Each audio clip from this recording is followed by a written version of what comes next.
Bonjour, bienvenue à cette 28e web émission. Encore une fois, ce mois-ci, on répond à 3 questions. Je suis accompagné d'Aaron Lani. Bonjour Aaron. Salut Philippe. La première question nous provient de Luc. Luc se demande qu'est-ce qu'on pense de Visa puis de la Banque Royale. Il a remarqué que c'est des entreprises qui avaient quand même une certaine croissance soutenue depuis plusieurs années. Donc, qu'est-ce qu'on pense de ces deux entreprises-là? Oui, alors la Banque Royale, Luc, désolé, on ne la suit pas et on n'a pas vraiment de valeur ajoutée à répondre. On s'intéresse plus aux banques américaines. Dans le fond, les banquiers canadiens sont un peu pris parce qu'ils sont dans un oligopole, ils gèrent un peu tout de la même manière. Donc, c'est difficile d'aller prendre des parts de marché sur un concurrent parce que les concurrents ne feront pas vraiment d'erreurs majeures. OK? Mais aux États-Unis, il y a au-dessus de 4000 banques. Donc, un bon banquier peut vraiment se démarquer de ses concurrents. Quand ses concurrents vont faire des erreurs, il va saisir des opportunités. C'est plus facile de faire des acquisitions quand le marché est fragmenté en 4000, quand que ce soit 6, 7, des 8, acquisitions ou quand ses concurrents ils perdent de l'argent sur des prêts, lui, il ouvre la machine puis il fait plus de prêts. Alors, il y a plusieurs éléments qui font qu'on s'intéresse plus aux banquiers américains que canadiens. Et aussi au Canada, c'est des banques très diversifiées, puis il y a peut-être des lignes de prêt là-dedans qu'on trouve moins intéressantes, comme les hypothèques résidentielles. Ça ne nous intéresse pas, c'est plus de commodité, tu sais. Un bon banquier américain, il va trouver des lignes de prêt qui sont plus rentables, alors peut-être plus crénotées. OK. Ouais. Puis Visa aussi? Oui, donc là, on va répondre à Visa. Donc, en gros, le modèle d'affaires, Visa, Mastercard, c'est la même chose. Ils se prennent une minuscule quote-part de toutes les transactions qui vont à travers leur réseau. Donc, ils ne prennent pas le risque de crédit, OK?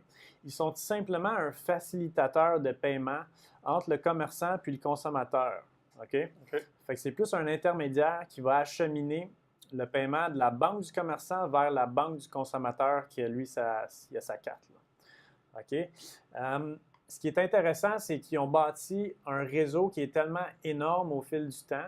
Donc, par réseau, ce qu'on veut dire, c'est d'un côté, il y a les cartes de crédit. Donc, Visa a 3,3 milliards de cartes de crédit et de débit d'émises dans le monde. Donc, c'est énorme. Et puis, ils ont au-dessus de, je pense, 50 millions de commerçants qui acceptent leurs cartes. Donc, ça serait très difficile de reproduire un réseau comme ça, de distribuer 3 quelques milliards de cartes, puis de faire signer un engagement avec autant de commerçants. Oui, il faudrait carrément un autre système de paiement qui est complètement différent des cartes. OK? Puis des fois, le monde pense que Apple Pay, ça va faire mal, mais finalement, Apple Pay, non, c'est un partenaire de Visa Mastercard. C'est que tu prends ta carte de crédit puis tu la mets dans ton téléphone. Alors, Visa Mastercard font quand même leur petite cote-part quand tu payes avec ton Apple Pay. OK? Maintenant, au niveau de la croissance, on pense que ça peut croître d'à peu près 15 % à long terme. Donc, quand même... C'est bon. Oui, ça, c'est s'il n'y a pas de récession. Là. Ouais. Mais ça vient d'un mélange de... simplement à mesure que la croissance économique puis de l'inflation, donc ils vont accroître leurs revenus par défaut là-dessus. Ensuite de ça, il y a encore beaucoup de paiements comptants dans le monde.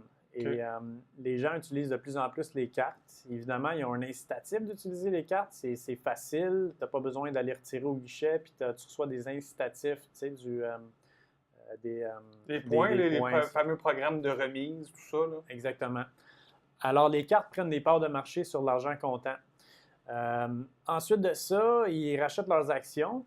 Puis, ils ont un peu d'expansion des marges à long terme. Donc, c'est vraiment, ils ont une structure de coûts fixes. Une fois que le réseau est là, toutes les transactions incrémentales, le coût de ça n'est pas si élevé que ça. Donc, par rapport aux revenus que ça peut générer. C'est d'où l'expansion des marges. Oui.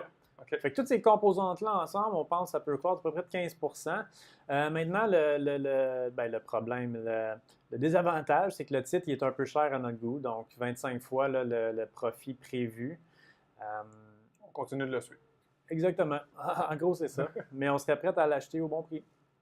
Oui, donc Phil, on va passer à la deuxième question. Alors, Vincent nous demande qu'est-ce que je peux faire pour faciliter l'atteinte de mes objectifs financiers? C'est une question très large. Oui, c'est une question large, puis c'est une question que beaucoup de personnes se posent, pas juste Vincent, j'imagine.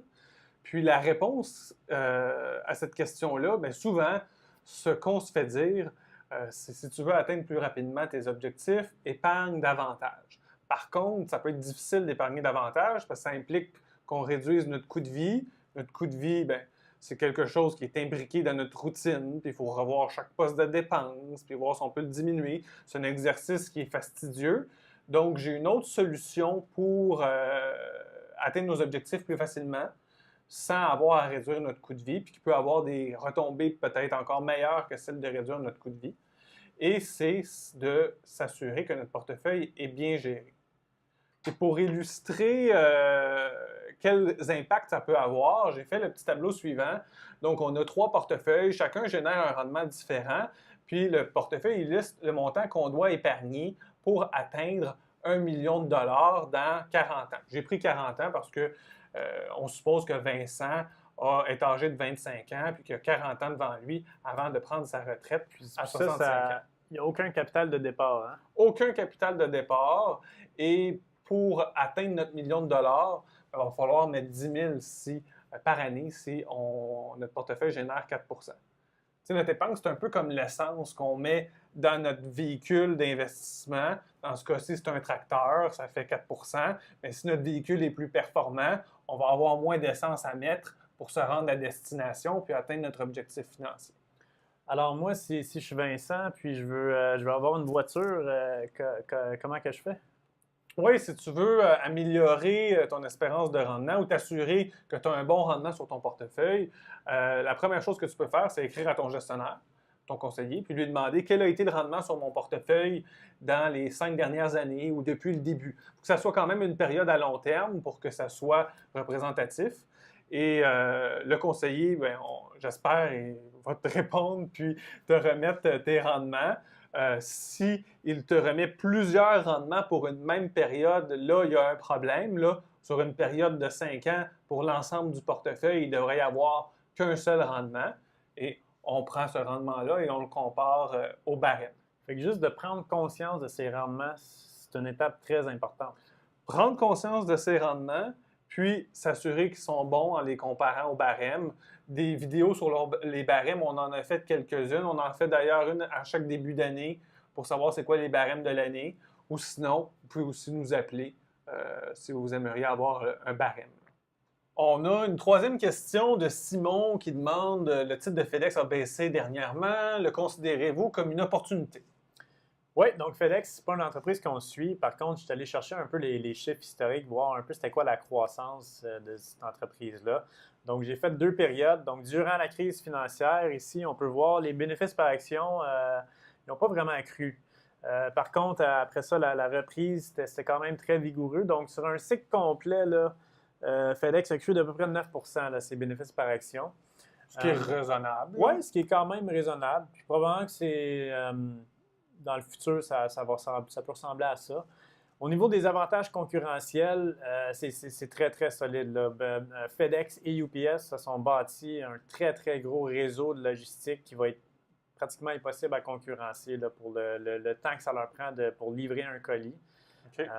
Ça, tu parles de la logistique, puis toute l'infrastructure, là, les entrepôts, les camions, tout ça. Les installations, ça doit coûter cher à mettre en place? Oui, non, c'est ça. FedEx a investi, je pense, 55 milliards à travers le temps là, dans son réseau.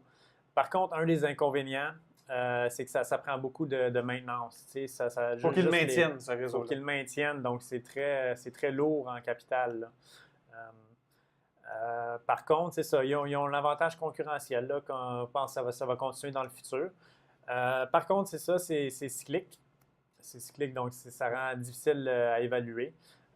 Certains parlent de Amazon, est-ce qu'ils veulent rentrer dans ce domaine-là? Ah, c'est une bonne question parce qu'ils ont beaucoup de colis à livrer. Fait que déjà là, eux autres, ça seraient intéressés peut-être. On ne pense pas que c'est un risque. D'après ce qu'on a entendu, là, ça serait moins que 5 % là, des revenus, je pense, de UPS et FedEx. Là. Fait que même s'ils perdaient Amazon comme client, si Amazon décidait là, de tout faire eux-mêmes, leur livraison, ce ne serait pas la fin du monde. Ils perdraient 5 % de revenus. De revenus, probablement moins que 5 %. Ah bon? Ouais. Donc, c'est ça, c'est pas la fin du monde. Fait que ça pour dire qu'à l'évaluation actuelle, donc le titre s'est vraiment fait corriger. Il est rendu à peu près à 11 fois là, les profits par action, ce qui est raisonnable. Par contre, on rappelle, c'est cyclique. Alors, ça se peut que pendant une couple d'années, là, ça soit plus difficile si l'Amérique tombe en récession. Donc, c'est ça le risque. Fait que prix raisonnable, croissance raisonnable. C'est une entreprise peut-être qui pourrait nous intéresser, mais c'est peut-être pas la première sur la liste qu'on analyserait. Ouais, c'est bien dit. Bon. Ben, je vous remercie beaucoup de nous avoir écoutés. C'est ce qui conclut notre 28e web émission. Si vous avez des questions à nous poser, n'hésitez pas à nous les transmettre sur notre page Facebook ou au info@gpsmedici.ca.